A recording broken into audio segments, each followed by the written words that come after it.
The Lord be with you. And with your spirit.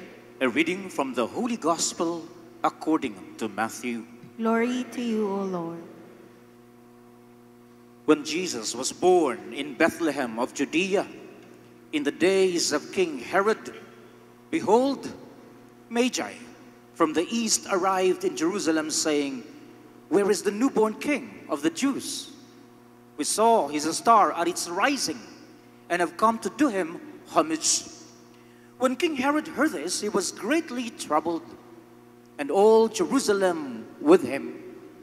Assembling all the chief priests and the scribes of the people, he inquired of them and where the Christ was to be born.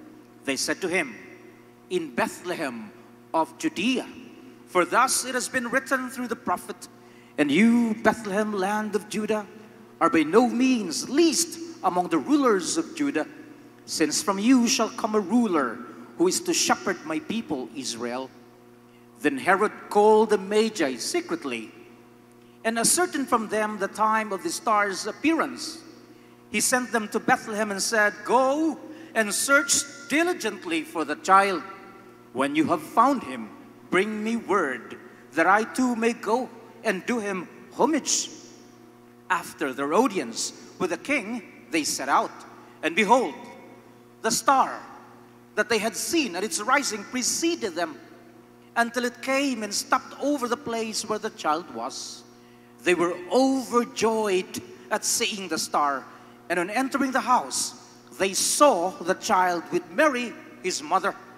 They prostrated themselves and did him homage. Then they opened their treasures and offered him gifts of gold, frankincense, and myrrh. And having been warned in a dream not to return to Herod, they departed for their country by another way. My dear friends, the gospel of the Lord. Praise to you, Lord Jesus Christ.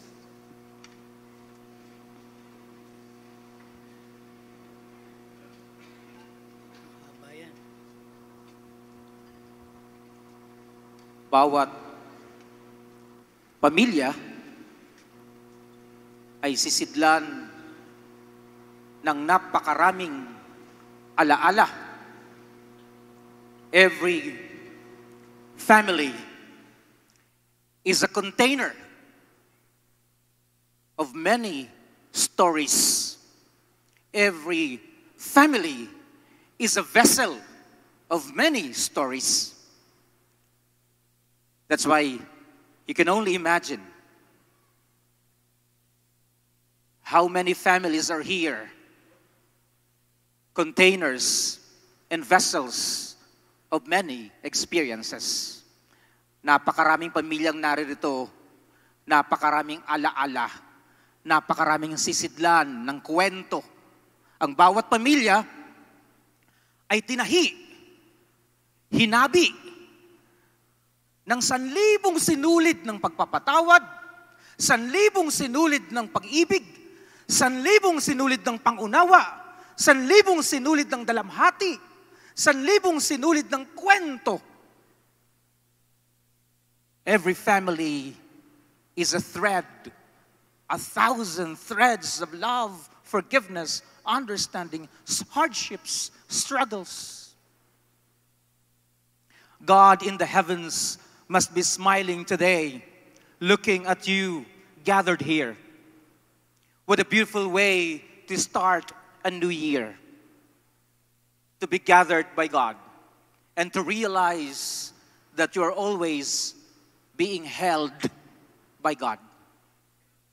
The Magi, my dear friends, saw the star. After being guided by the star, seeing the star, guided by the star, they saw the child. Yaong salitang seeing ay napakahalaga. Today, we celebrate the solemnity of the Epiphany. Kapag pinag-uusapan ng Epiphany, bantayan niyo ako ha, baka mahulog ako dito. Marami nang nangyari niyan. Kapag pinag-uusapan ng Epiphany, we're talking about revelation, manifestation, pagpapakita.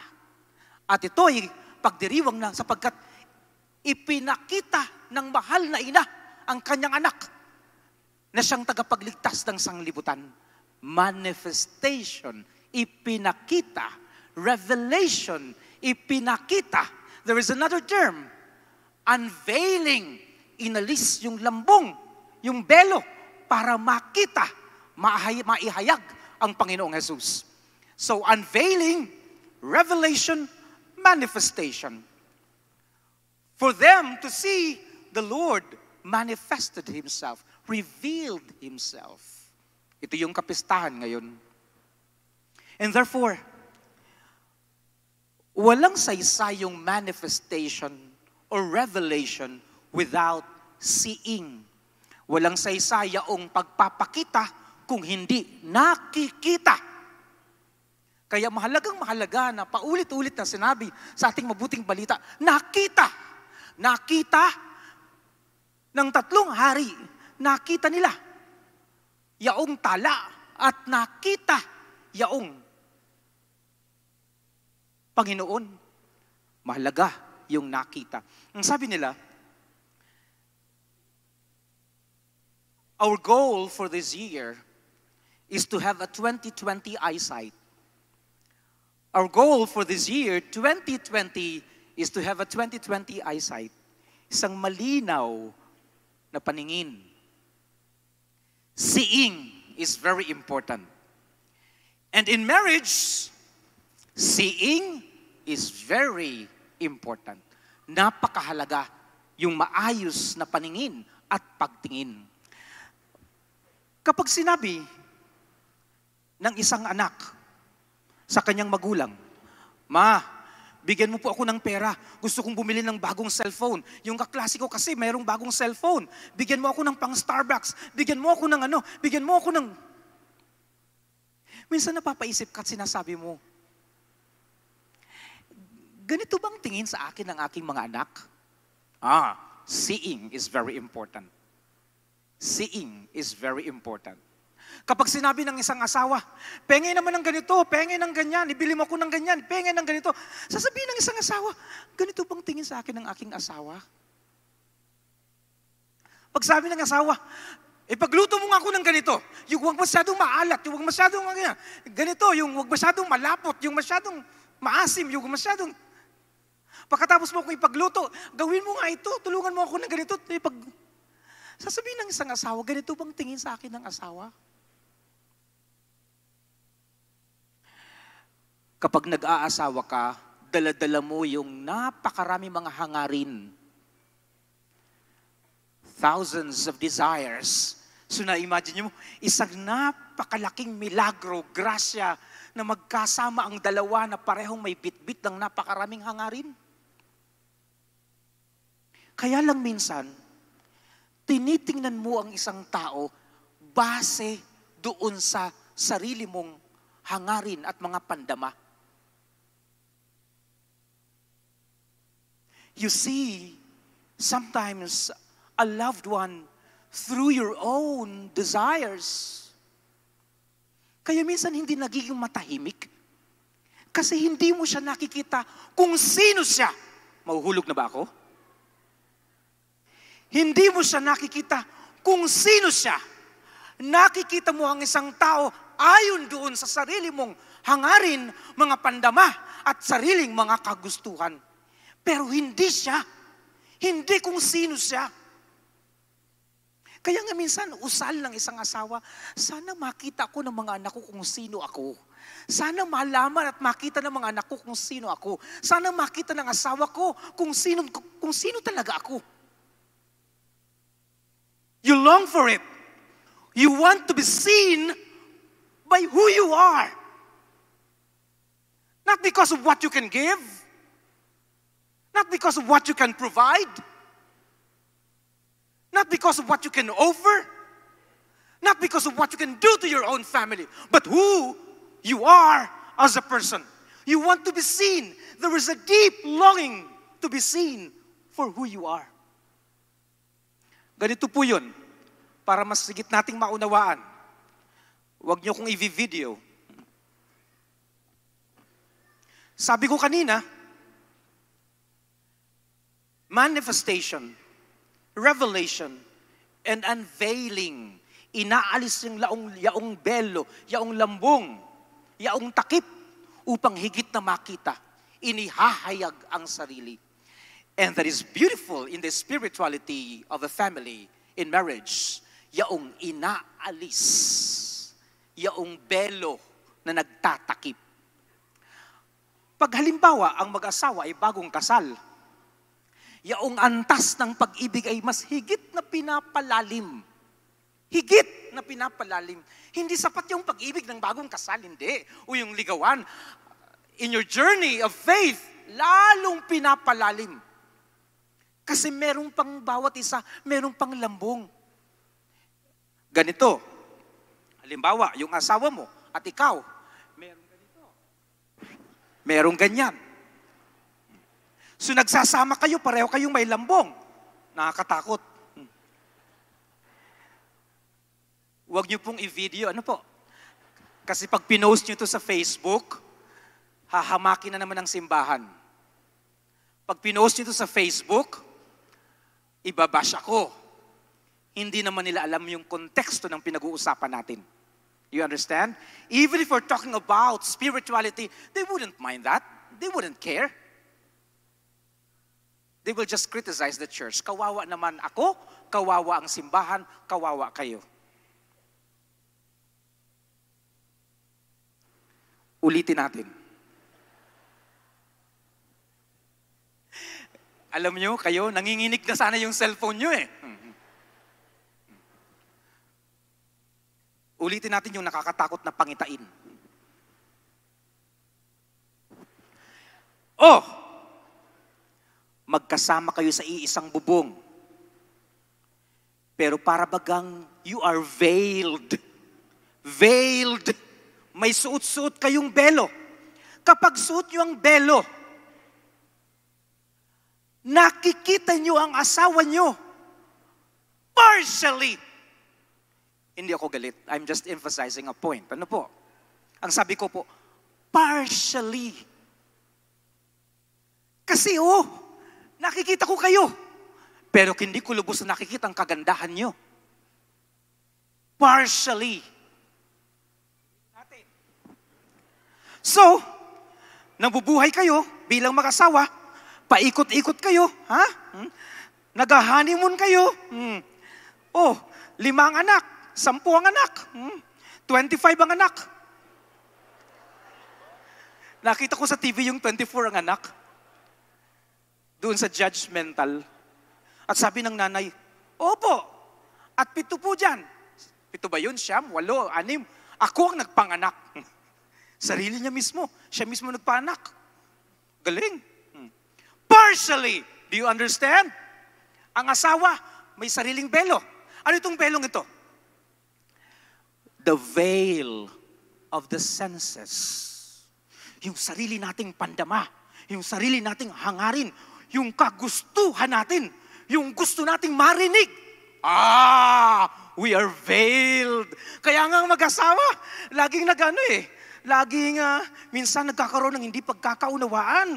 Kasi, ultimo, nilagang baboy pinag-aawayan. Kasi may kanya-kanya tayong pandama. The sense of taste. Pinag-aawayan. Yung damit ng asawa, because we have that sense. Kapag hindi natin gusto, nararamdaman, we have our own gift of the senses. And we want to demand, we want to pursue, and we want our own senses to be followed. Yung mga lalaki, sense of hearing, so sensitive. Ayaw nila ng paulit-ulit. Ayaw nila ng asawang bumubula ang bibig. Ayaw nila ng asawa na nanginginig. Sabi nila, may sense of hearing. Napakahalaga kaya ng belong ito. Dapat ang requirement nito, bago yung talk nito, bago ang teaching nito, magdala ng kanya-kanyang belo. The sense of, touch. Yung iwang mga asawa ng babae, nakabelo. Nakabelo. Gusto nila, love, love, love lagi. Di ba? Gusto nila, feeling, touching.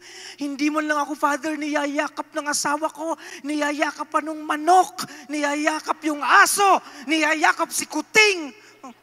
Pero ako, naku, Father, kung ginawa ko lang, gusto ko maging tulad ng aso ko, kakawag-kawag ang buntot para yakapin ako ng asawa ko. We are veiled.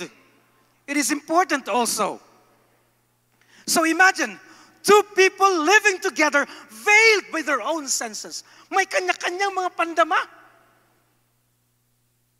Isang milagro yaong nagsasama kayo with your own sense, with your own veil of the senses. Kaya kumukuti-kutitap yaong belong to. Kasi, ang lakas ng hatak ng sarili mong pandama. Kaya minsan, ano ba itong ulam na to? Ganito ba ito? Magtatrabaho ako ng buong araw, ipapakain mo sa akin.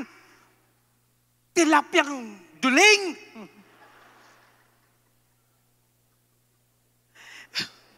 Because we have our own senses. Hindi mo man lang sarapan yung niluluto natin. Oh, another sense. Uuwi ang anak, no? Nagagalit ka kasi nagtatrabaho ka, pagkatapos uwi ka, walang anak mo. We all have this feeling. Now, there will come a time in marriage that your own veil of the senses, yaong belo ng pandama, it will be stripped. Stripped. Pupunitin yaong belong ito. That is why, in marriage, pag sinabi ng isang asawa sa akin, Father, nahihirapan ako. Parang hindi na kami yung dati. Hindi ko maramdaman yung dating mga pakiramdam. Hindi ko maramdaman. Nawawala ng sigla. Parang nalulumbayan. That is the signal that your own veil is being stripped. And it's a healthy one. Hindi kailangang lumayo o umalis o hindi kailangang putulin ang ugnayan. Anong ginagawa ng Diyos? Sapagkat hindi lang kayo ang gumagawa nito. Maaring ang kamay ng Diyos ang may gawa nito. Pinupunit niya yaong belo ng inyong pandama. Bakit? For you to see your own spouse deeply. Hindi na ang basehan ay sarili niyong pandama. Hindi na ang basehan ay sarili niyong hangarin. Hindi na ang basehan ay ang sarili niyong kagustuhan. Hindi na nakabase doon. Pinaglilingkuran mo ang asawa mo, hindi para mapuri ka o mapansin ka, kundi dahil mahal mo siya. No longer to satisfy your own senses. You love your own children. No longer because you enjoy service, but you love them because you love them. You serve them because you love them. You're no longer veiled by your own senses. Why are you here? Why are you serving the couples in your own parishes? You don't serve them because you are veiled anymore. Because when you serve them, you may serve them because you enjoy, you are gratified, your senses are gratified. You enjoy the feeling. Gusto mo yung pakiramdam na tumutulong ka sa kanila. You are still veiled. Pero darating ang mga pagsubok, napakaraming pagsubok sa paglilingkod. Pupunitin ng Diyos ang belo because He wants you to serve them. To serve the very people and not just to feel the joy of serving, but to know and love the people you are serving. Kaya yung mga pagsubok sa CFC, wala yun. Hayaan nyo yun. Yung mga kinakaharap yung pagsubok, hayaan nyo ang Diyos. Because it will purify your own vision. darating at darating ang araw na paglilingkuran mo sila dahil mahal mo sila.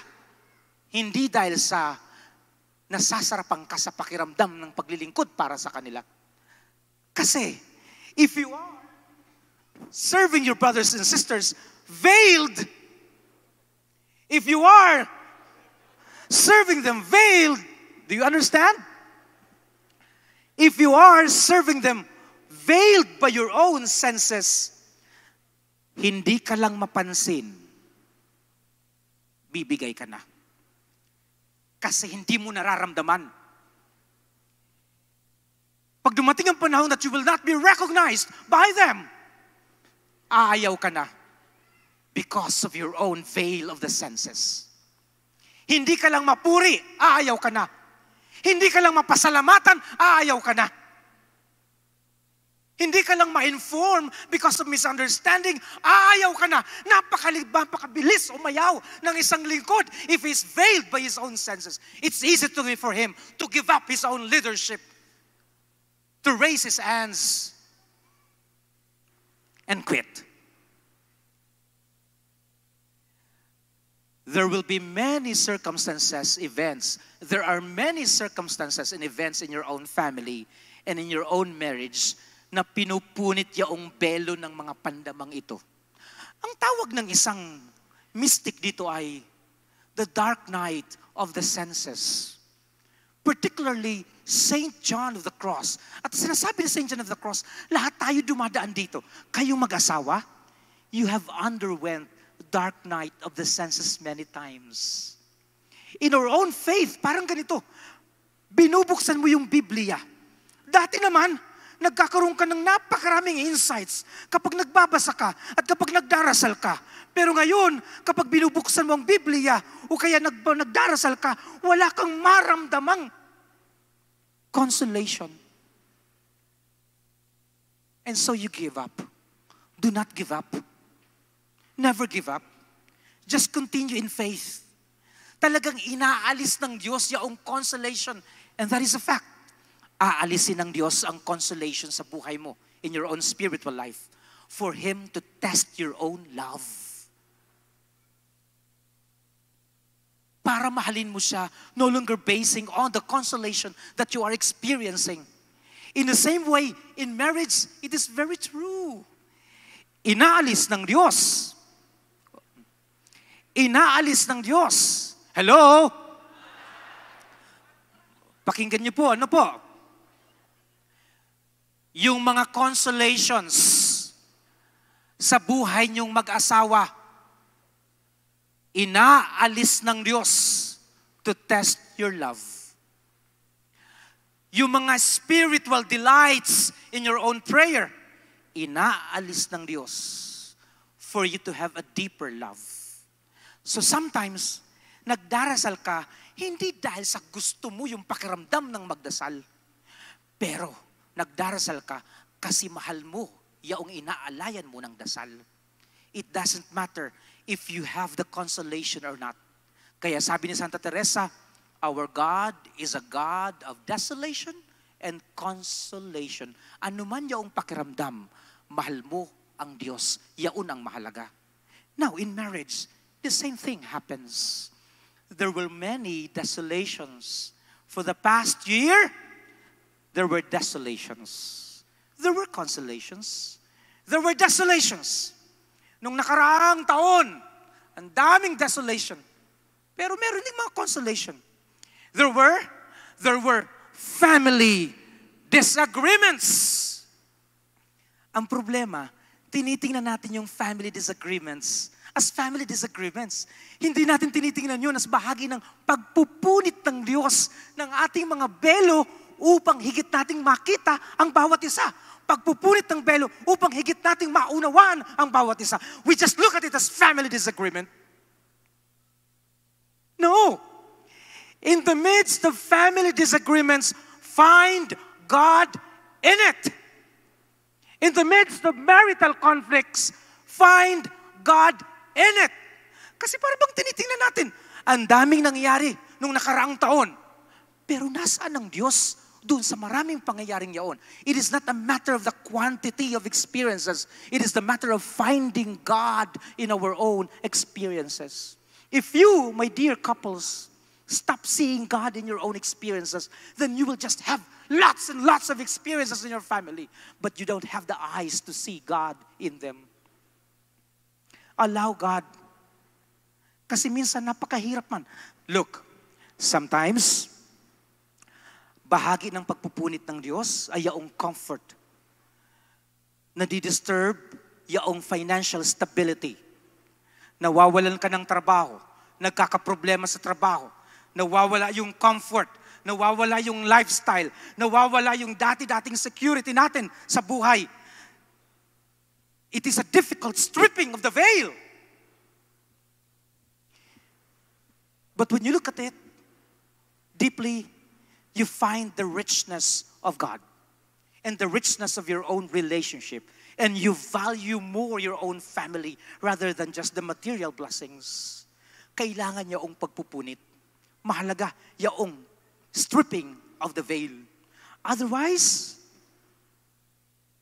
you will just see your own loved ones partially.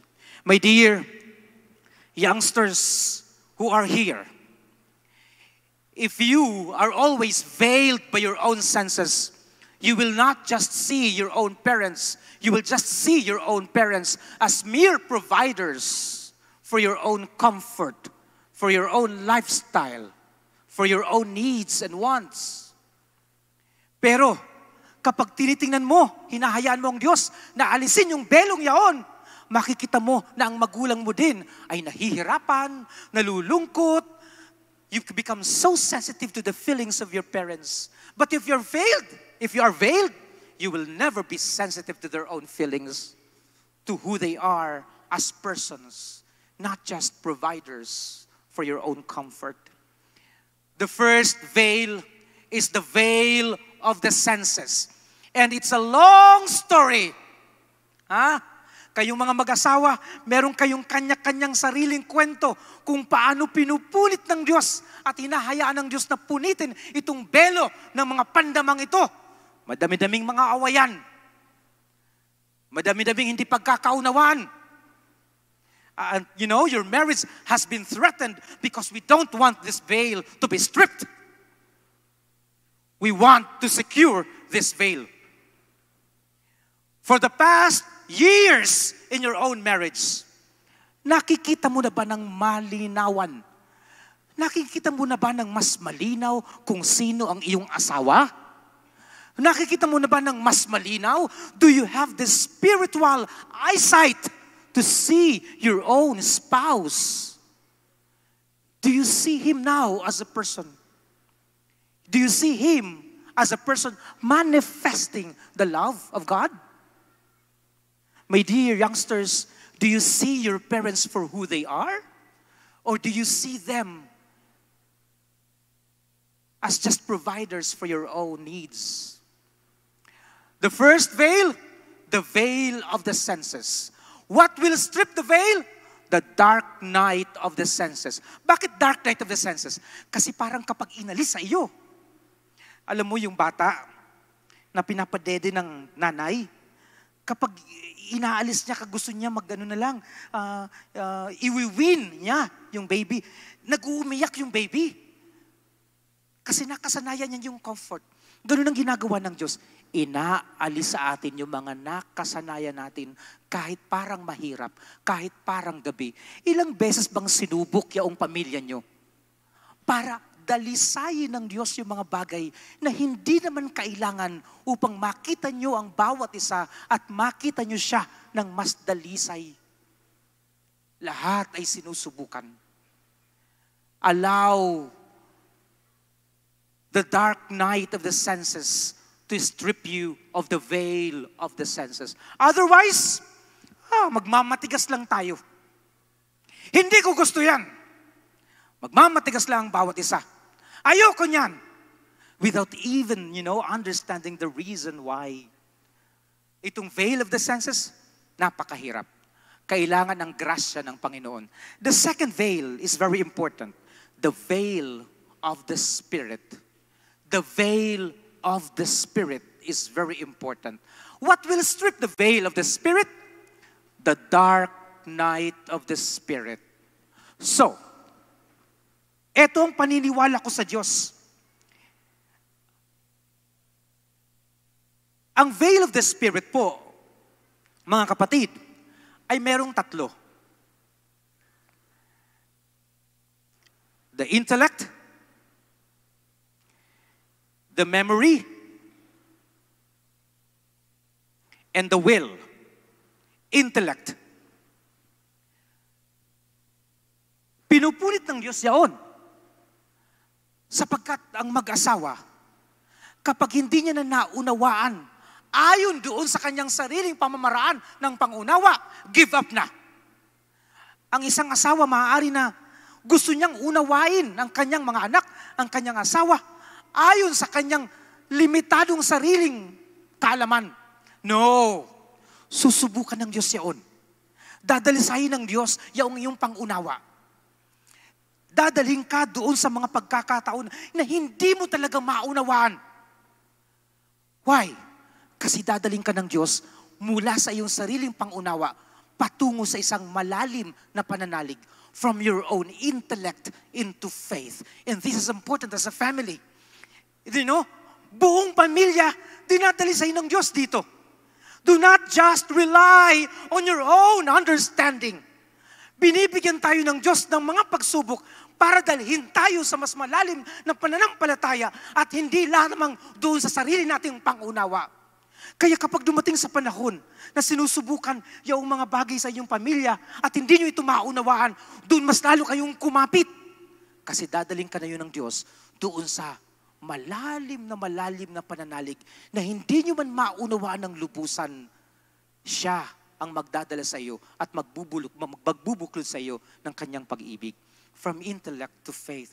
Pero ang problema, pinangunguyapitan natin kung ano yung alam natin. Kaya kapag sinusubukan ng pamilya, it's so easy for us to give up. Mga magulang, I have to say this, kasi ang mga ibang kabataan ngayon, ganun. Kapag hindi na nila naunawaan, laslas. Kapag hindi na nila naunawaan, suicide. Kapag hindi na nila naguluhan na sila at hindi na naunawaan, lalayas. Kapag hindi na nila naunawaan, kung ano-anong ginagawa. No. You need to undergo it for us to be purified, for you to be purified, so that God can replace your own understanding with faith.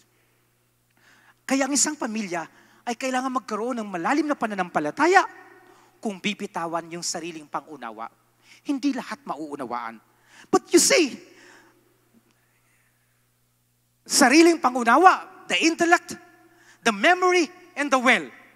Yung memory, minsan, ang isang asawa, ang pinanghahawakan, yung nakaraan, yung mga nakalipas, hindi na nakagraduate sa nakalipas.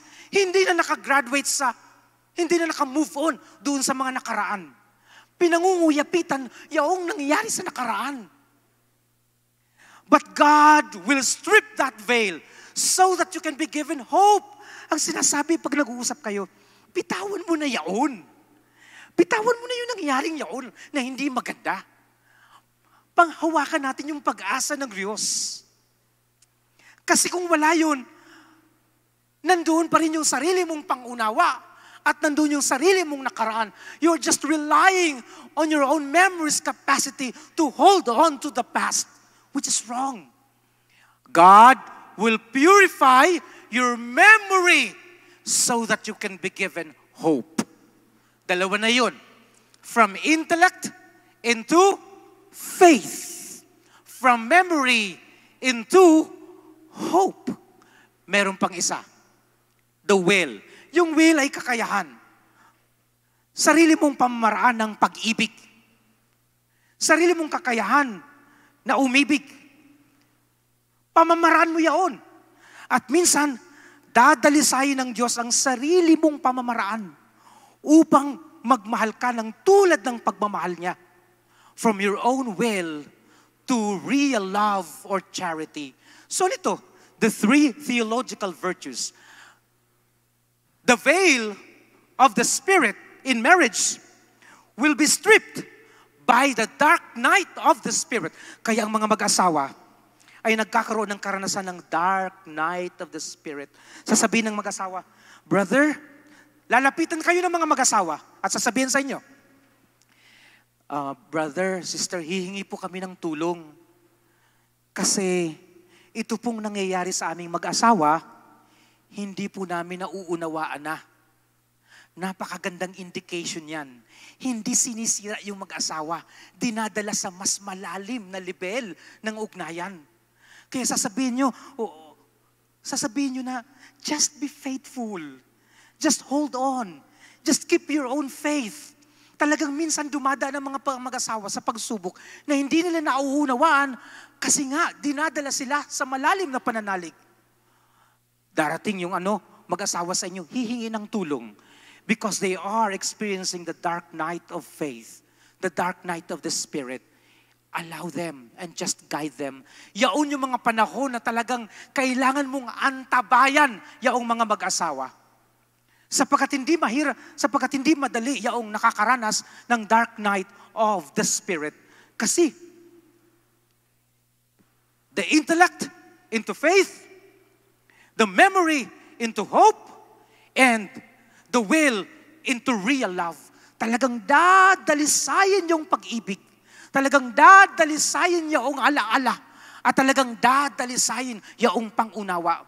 Upang ang pangunawa mo ay maging pangunawa ng Diyos. Hindi madali yun. Upang ang alaala mo ay mapuno ng pag-asa ng Diyos.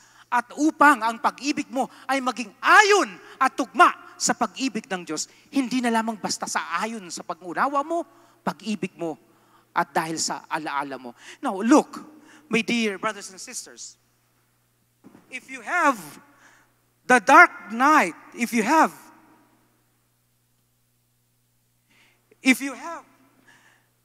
the veil of the senses, napakatagal na proseso yun bago mapunit.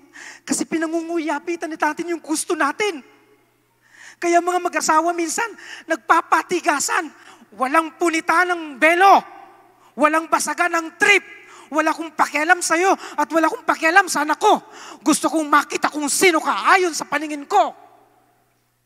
Dagdagan pa yan ng sarili nating pangunawa. So patong-patong na ng belo. Uunawain kita. Ayon sa pangunawa ko. Mamahalin kita. Ayon sa pagmamahal ko. At babalik-balikan ko kung ano yung nakaraan mo at nakaraan natin. And therefore, the seeing becomes more difficult. Because there are two veils.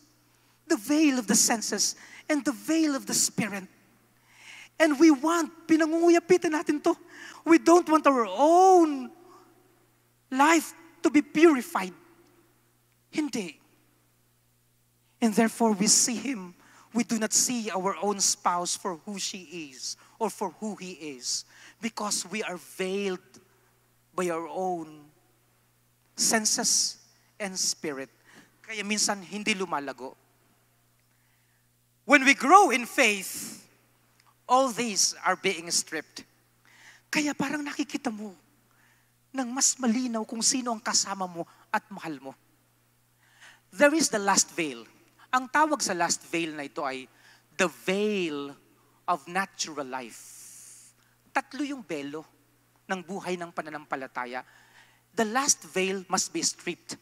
Kahit na napunit na ito, veil of the senses, kahit na wala na itong veil of the spirit, meron pa rin naiiwan dyan na belo na kailangang punitin. Ang tawag dyan ay the veil of natural life. Ano yung veil of natural life? Sige nga. Kasi tingin mo, napadalisay na ako, Panginoon. Ano na lang ang natitira para makita kita ng lubusan? Ano? Hello? Oh, buhay pa tayo.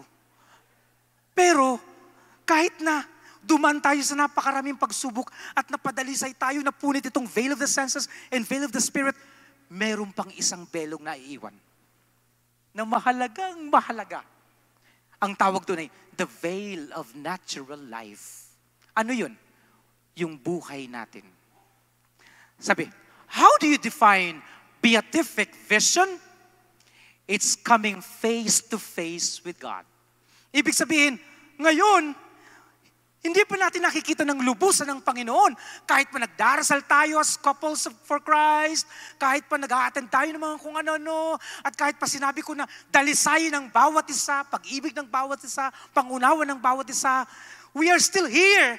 And therefore, we don't yet see God face to face because of the veil of natural life. Buhay natin. Yung pag-aasawa, dadalhin niyo ang bawat isa para maging madali for you to be stripped of that veil. Hindi yun pagmamatigas na may sarili akong belo, may kanya-kanya tayong belo, wala tayong pakialaman. No! Kundi ginagabayan ang bawat isa to be stripped of that veil. Kaya kahit mahirap, kapag sinabi lang ang asawa, kailan mo ba ititigil yung bisyo mo? Sasabihin ng asawang babae, sa asawang lalaki, kailan mo ba ititigil ang bisyo mo? Nakakasama sa kalusugan mo. At epektado na rin pati mga anak mo. See, that is her own way of guiding you for you to be stripped of that particular thing in your own senses, of that veil. Hindi niya basta yung pinapakialaman lang. That is her own task. Hinihingi na ba natin yung belo ng natural life? Ewan ko sa inyo, pero ako hindi pa. Kasi kahit na nangyari na itong dalawang ito, napadalisay na kayo, nagkaroon na kayo ng mas malinaw na pagtingin sa bawat isa, napalalim ang pananampalataya, there is still a veil. And that is the veil of natural life. So, how many veils are there all in your marriage? Ilang belo meron ang inyong buhay pag-asawa? 3. Ang unang belo is the veil of. Pangalawang belo is the veil of the bride. Hindi. Ang sinasabi ko ay, hindi napupunit yung veil of the Spirit because of our own pride. Ayaw natin na mas magaling ang asawa natin. Ayaw natin na pinagsasabihan to. We don't want to be corrected. And so if we don't want to be corrected by our own spouse, we don't want to be corrected by our God. How can we be purified in terms of our understanding, in terms of our own manner of loving? Dadaanan yun, ha? Itong belang luto. You do not go around it. You go through it. Talagang masakit. Talagang mahirap. Pero kailangang maalis para malinaw nating makitang bawat isa. Ito yung last na veil. The last one. The veil of natural life. Yung buhay natin. Ano ang pupunit sa veil of natural life? Kasi yung pupunit sa veil of the senses, dark night of the senses. Yung pupunit sa veil of the Spirit, dark night of the Spirit. Yung pupunit sa veil of natural life ay ano? The dark night of? Ay, Diyos ko, lakasan nyo, ang dami nyong kinain na hotdog doon. The dark night of? Yes. Huwag niyong gagamitin yung sa asawa niyo, ha? Ayaw mong punitin yung veil of the senses mo. Ayaw mong punitin because of pride yung veil of the Spirit mo. Sana punitin ng Diyos ang natural life mo. Wag. Dadalisayin ng Diyos tayo. Ha? Okay. Kapag napunit niya yung veil of the senses, veil of the Spirit, at kapag dumating ang panahon na napunit yung veil of natural life, that's the very time that we will see God face to face. Kaya nasa huli yaon because the two veils, the veil of the senses, veil of the Spirit, will dispose us for us to see God face to face. Inihahanda tayo para doon sa pagkikita natin ng Diyos ng may kaganapan. And therefore, my dear brothers and sisters, do not be afraid of conflicts. Do not be afraid of the challenges again for this year. Do not be afraid of misunderstandings. That is probably God's way of stripping the veil. Huwag magmatigas. Allow your hearts to be malleable and to be supple upang makagalaw ang Diyos sa buhay. Ang Diyos mismo ang nagdadalisay. Ang Diyos mismo ang nagpupunit upang higit niyong makita ang bawat isa ng malaliman. Tama yung sinabi, 2020, spiritual eyesight this year. Sana, mas higit mong makita ang anak mo. Sana, mas higit mong makita at maunawaan ang asawa mo. Sana, higit mong makita at maunawaan, mapatawad ang magulang mo. 2020. And when we look back to the many strippings that happened in our own family, wala namang nasayang. Sabihin nyo nga at sabihin natin sabay-sabay. For the past year,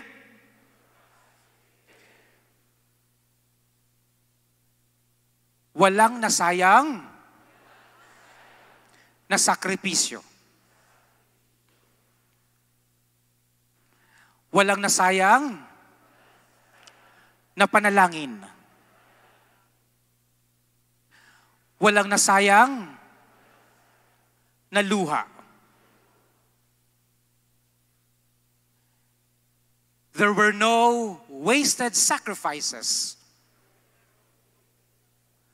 No wasted prayers. No wasted tears. Because now, we can see each other with clear eyes, with deeper love, with deeper humility. Lord, continue to purify our awareness. Amen.